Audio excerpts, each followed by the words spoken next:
Olá, seja bem-vindo ao programa Bíblia Fácil, o seu programa semanal de estudo da Bíblia.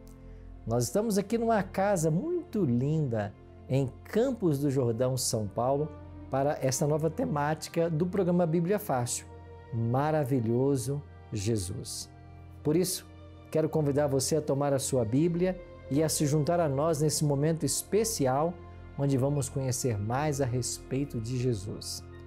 Por um curto período de tempo, de 3 anos e meio, os discípulos tiveram diante deles o maravilhoso Jesus. Dia a dia andavam, falavam com ele, ouviam suas palavras de ânimo alcançado e assistiam às manifestações de seu poder em favor do doente e do aflito. Ninguém jamais amou como ele. Sua personalidade era magnética e Jesus atraía multidões. Nós não precisamos voltar à Palestina para ver aquilo que os discípulos viram. Através das páginas da Bíblia, nós podemos encontrar Jesus e saber mais sobre o maravilhoso Mestre da Galileia. 2000 anos se passaram. 2000 anos desde que os seus pés tocaram esse planeta, mas a sua presença hoje continua tão real como foi para os discípulos naqueles dias. Deixe-se apaixonar como eles por esse maravilhoso Jesus.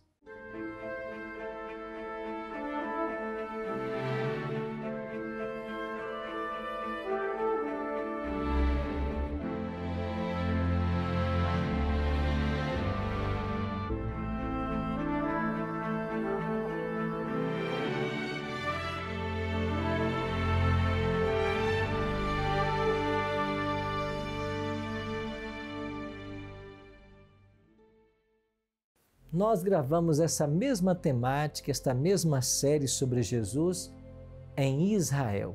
E nós fomos a alguns locais onde Jesus morou, onde ele esteve, e nós preparamos um lindo material que você tem disponível hoje na internet.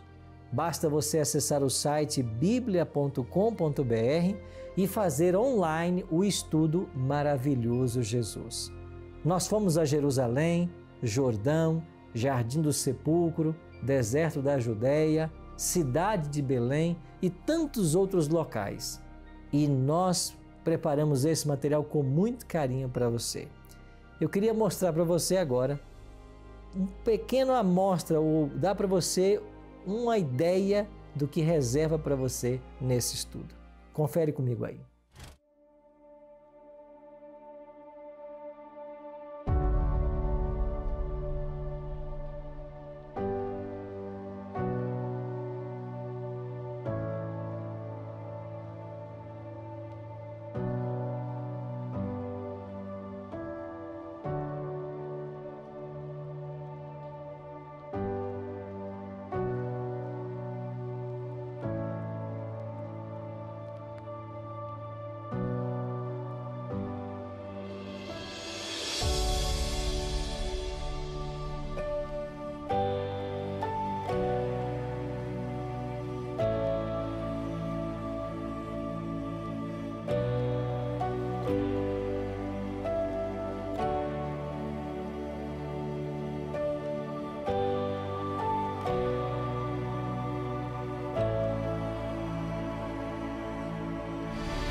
E aí, gostou do que você viu? Pois nesse curso online tem muito mais coisa esperando por você.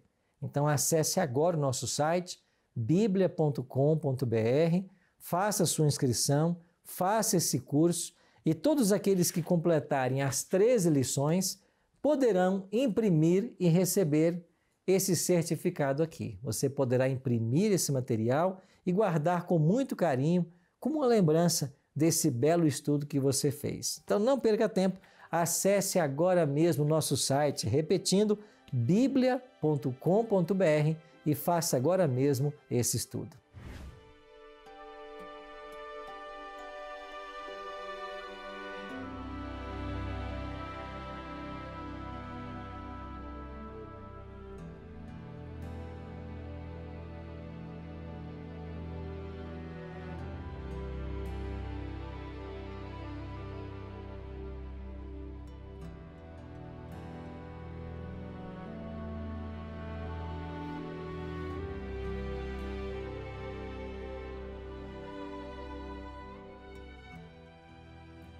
Hoje vamos estudar sobre o ministério de Jesus no santuário celestial. A Bíblia é clara em afirmar a existência de um santuário no céu.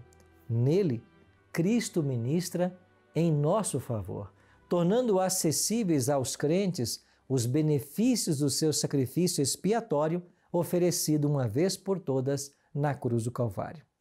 A palavra de Deus também informa que Jesus foi empossado como nosso grande sumo sacerdote e começou seu ministério intercessório por ocasião da sua ascensão no ano 31 da era cristã. E no ano 1844, data em que assinala o fim da profecia das 2.300 tardes e manhãs, de Daniel 8,14, ele iniciou a segunda e última etapa do seu ministério expiatório, dando início ao juízo, após o qual ele retornará à terra para dar a recompensa aos salvos e o castigo aos ímpios. Por isso, é de máxima importância olharmos para vários textos da Bíblia hoje que nos ajudem nesta compreensão da existência de um santuário no céu e daquilo que Jesus está fazendo por nós nesse exato momento. Por isso, quero convidar você a tomar a sua Bíblia e a ler alguns textos que vão mostrar para nós agora a existência de um santuário no céu e a relevância desse tema para os dias que estamos vivendo.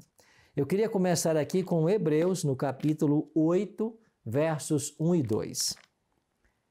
Ora, o essencial das coisas que temos dito é que possuímos tal sumo sacerdote que se assentou à destra do trono da majestade nos céus, como ministro do santuário e do verdadeiro tabernáculo que o Senhor erigiu, não o homem. O apóstolo João, autor do Apocalipse, faz também várias menções ao santuário no céu. Eu queria convidar você a abrir a sua Bíblia comigo em Apocalipse e nós vamos ler algumas delas. Apocalipse 11:19 diz: Abriu-se então o santuário de Deus que se acha no céu, e foi vista a arca da aliança no seu santuário. E sobrevieram relâmpagos, vozes, trovões, terremoto e grande saraiva. Você percebeu que nesses dois textos que eu acabei de ler, tanto em Hebreus quanto em Apocalipse, você tem uma clara menção ao santuário celestial? A Bíblia é clara em afirmar: existe um santuário no céu. E esse santuário, ele existe antes mesmo de haver o nosso planeta, porque o santuário serve como morada de Deus. Como Deus é eterno, eterna é a sua morada. Mas o livro do Apocalipse não fica por aí. Se nós formos aqui para o capítulo 14 de Apocalipse, e eu quero convidar você agora a olhar comigo, Apocalipse 14, verso 17. Diz assim: Então saiu do santuário, que se acha no céu, outro anjo, tendo ele mesmo também uma foice afiada. Você percebeu mais uma vez que esta voz sai do santuário? Agora olha o capítulo 15, verso 5.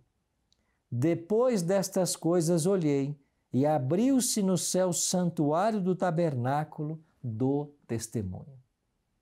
Estes textos e outros afirmam claramente a existência de um santuário no céu.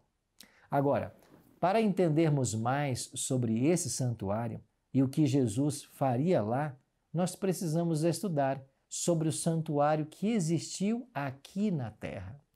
E por que precisamos? Porque o santuário aqui da terra, ele foi feito segundo o modelo do santuário celestial. Você sabia que o santuário era o centro do pensamento dos escritores da Bíblia? Você sabia que esse tema é o principal tema da Bíblia? 45 capítulos no Pentateuco são dedicados ao tema do santuário. Você sabia disso? E nos livros dos profetas, mais 45 capítulos. Nós temos 150 referências ao santuário em outros autores do Antigo Testamento. Crê-se que o livro dos Salmos foi escrito para servir de coletânea para o santuário. E o Evangelho de João está dividido segundo as festividades judaicas. Quando você vai para o Apocalipse, ele está estruturado pelo santuário. São 7 divisões e cada divisão do Apocalipse começa com uma cena no santuário celestial. As epístolas escritas por Paulo e Tiago falam de Jesus como sacerdote, como sumo sacerdote, como propiciatório e como oferta. O santuário é o centro do pensamento daqueles que escreveram a Bíblia. Por isso esse assunto é tão importante para os nossos dias. Outro ponto interessante. A vida do povo de Israel estava centralizada no santuário. O que isso quer dizer? Durante o ano, que possuía 360 dias, eles passavam 91 dias no santuário. Se você contar os sábados semanais, as festas, os feriados, 91 dias. Você também sabia que no santuário trabalhavam 38 mil levitas, 288 cantores, 4 mil músicos, 4 mil porteiros e 6 mil oficiais e juízes? Sem contar os sacerdotes, que estavam divididos em 24 turnos. Tudo isso segundo a ordem divina. Então, o santuário, do amanhecer até o entardecer, era um local de muita atividade, porque além desses milhares de servidores, isso especialmente no templo de Salomão, você tinha os pecadores levando suas ofertas, os sacerdotes atuando, as festas acontecendo. Então, tudo centralizava-se no santuário. E o povo tinha o santuário como o evangelho em símbolos. Então, tudo que eles estavam aprendendo sobre Cristo era com base naquilo que era tipificado pelo santuário. No desejo de habitar com seu povo, Deus ordenou a Moisés que construísse um santuário. Este deveria seguir um modelo celestial. Eu queria te convidar a lermos aqui Êxodo 25, versos 8, 9 e 40. E me farão um santuário para que eu possa habitar no meio deles, segundo tudo que eu te mostrar para modelo do tabernáculo e para modelo de todos os seus móveis, assim o fareis. E agora, no versículo 40, Êxodo 25, verso 40, diz: Vê, pois, que faças tudo conforme o modelo que te foi mostrado no monte. Que modelo foi esse que Moisés viu no Monte Sinai? Certamente, o santuário celestial. Então, este santuário terrestre, ele foi construído por ordem de Deus, de acordo com o modelo celestial, e ele tinha 3 propósitos básicos. Primeiro, ser a morada de Yahvé, de Jeová. Segundo, ser o depositário da lei de Deus. E terceiro, perpetuar e ampliar a dimensão tipológica dos sacrifícios como meio de perdão e salvação. Você sabe, pouco nós conhecemos da magnífica estrutura do santuário celestial, mas podemos aprender dela por meio dos rituais e dos serviços do santuário terrestre, uma vez que o santuário terrestre era uma cópia de tudo o que se passaria no céu. Eu quero destacar agora 3 aspectos muito importantes para o nosso estudo. Primeiro, o sistema sacrificial que acontecia no santuário, a estrutura do santuário e os seus serviços nos 2 compartimentos e, finalmente, o ensino projetado para o ministério de Cristo no santuário celestial.